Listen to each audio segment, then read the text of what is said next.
ನಮಸ್ಕಾರ ಎಲ್ಲರಿಗೂ. ನಾನು ನಿಮ್ಮ ಪ್ರೀತಿಯ ರಾಯಚೂರು ಹುಡುಗಿ. ತಮಗೆಲ್ಲರಿಗೂ ಅಮ್ಮ ಅಡುಗೆ ಮನೆ ಯೂಟ್ಯೂಬ್ ಚಾನಲ್ಗೆ ಸ್ವಾಗತ ಸುಸ್ವಾಗತ.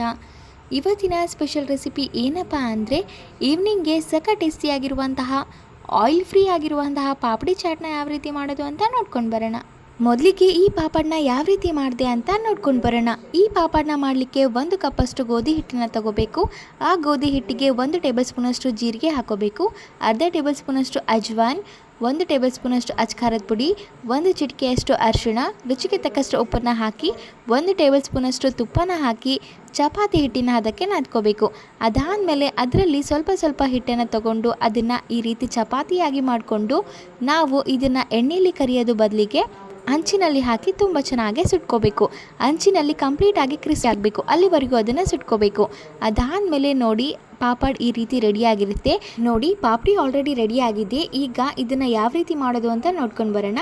ಇದಕ್ಕೆ 2 ಮೀಡಿಯಮ್ ಸೈಜ್ ಈರುಳ್ಳಿನ ತುಂಬ ಚಿಕ್ಕದಾಗಿ ಹೆಚ್ಚಿಟ್ಕೋಬೇಕು. ಹಾಗೆ 2 ಮೀಡಿಯಮ್ ಸೈಜ್ ಟೊಮೆಟೊನ ತೊಗೊತಾ ಇದ್ದೀನಿ. ಇದನ್ನು ಕೂಡ ತುಂಬ ಚಿಕ್ಕದಾಗಿ ಹೆಚ್ಚಿಟ್ಕೋಬೇಕು.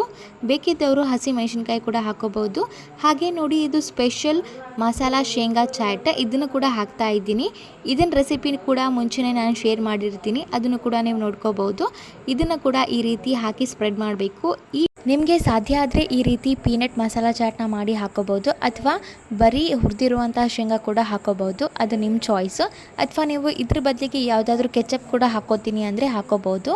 ನೋಡಿ ಈ ರೀತಿ ಎಲ್ಲನೂ ತುಂಬ ಚೆನ್ನಾಗಿ ಸ್ಪ್ರೆಡ್ ಮಾಡ್ಕೊಂಡು ಆದಮೇಲೆ ಇದಕ್ಕೆ ರುಚಿಗೆ ತಕ್ಕಷ್ಟು ಅಚ್ಕಾರದ ಪುಡಿ ಕೂಡ ಹಾಕ್ತಾ ಇದ್ದೀನಿ. ನಾವು ಮುಂಚೆನೇ ಮಸಾಲ ಪೀನಟ್ ಚಾಟಲ್ಲಿ ಕೂಡ ಅಚ್ಕಾರದ ಪುಡಿ ಹಾಕಿರ್ತೀವಿ, ಹಾಗೆ ಪಾಪಡಲ್ಲೂ ಕೂಡ ಅಚ್ಕಾರದ ಪುಡಿ ಹಾಕಿರ್ತೀವಿ. ಸೊ ಮಕ್ಕಳಿದ್ದರೆ ಅದನ್ನು ಅವಾಯ್ಡ್ ಮಾಡ್ಕೋಬೋದು.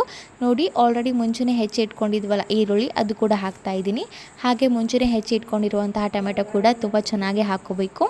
ನೀವು ಇದಕ್ಕೆ ಬೇರೆ ವೆಜಿಟೇಬಲ್ಸ್ ಕೂಡ ಹಾಕೋಬಹುದು, ಕ್ಯಾರೆಟ್ ತುರಿ ಆಗಿರ್ಬೋದು, ಸೌತೆಕಾಯಿ ತುರಿ ಆಗಿರ್ಬೋದು. ಆದರೆ ಪಾಪಡ್ ಅಂದಮೇಲೆ ಜಾಸ್ತಿ ಜನ ಬರೀ ಈರುಳ್ಳಿ ಟೊಮೆಟೊ ಮಾತ್ರ ಬಳಸ್ತಾರೆ. ನೀವು ಬೇಕಿದ್ದರೆ ಹಾಕೋಬೋದು ಅಥವಾ ಬಿಡ್ಬೋದು, ಅದು ನಿಮ್ಮ ಚಾಯ್ಸು. ಇದ್ರ ಮೇಲೆ ನೀವು ಕೊತ್ತಂಬರಿ ಕೂಡ ಹಾಕೋಬೋದು, ಬಟ್ ನಾನು ಹಾಕಿಲ್ಲ. ನೋಡಿ ಇದು ಎಷ್ಟು ಕಲರ್ಫುಲ್ಲಾಗಿ ಎಷ್ಟು ಚೆನ್ನಾಗಿ ಕಾಣ್ತಾ ಇದೆ ಅಂತ. ತಿನ್ನಲಿಕ್ಕೆ ಮಾತ್ರ ಸಖತ್ ಅಂದರೆ ಸಖತ್ ಟೇಸ್ಟಿಯಾಗಿತ್ತು. ಸೊ ನೋಡಿದ್ರಲ್ಲ, ಇದಾಗಿತ್ತು ಇವತ್ತಿನ special healthy and tasty evening snacks recipe. ಈ ರೆಸಿಪಿ ನಿಮಗೇನಾದರೂ ಇಷ್ಟ ಆಗಿದ್ದರೆ ಅಮ್ಮಮ್ಮ ಅಡುಗೆ ಮನೆ ಯೂಟ್ಯೂಬ್ ಚಾನಲನ್ನು ಲೈಕ್ ಮಾಡಿ, ಶೇರ್ ಮಾಡಿ, ಕಮೆಂಟ್ ಮಾಡಿ, ಹಾಗೂ ನಮ್ಮ ಚಾನಲನ್ನು ಸಬ್ಸ್ಕ್ರೈಬ್ ಮಾಡಿ. ಧನ್ಯವಾದಗಳು.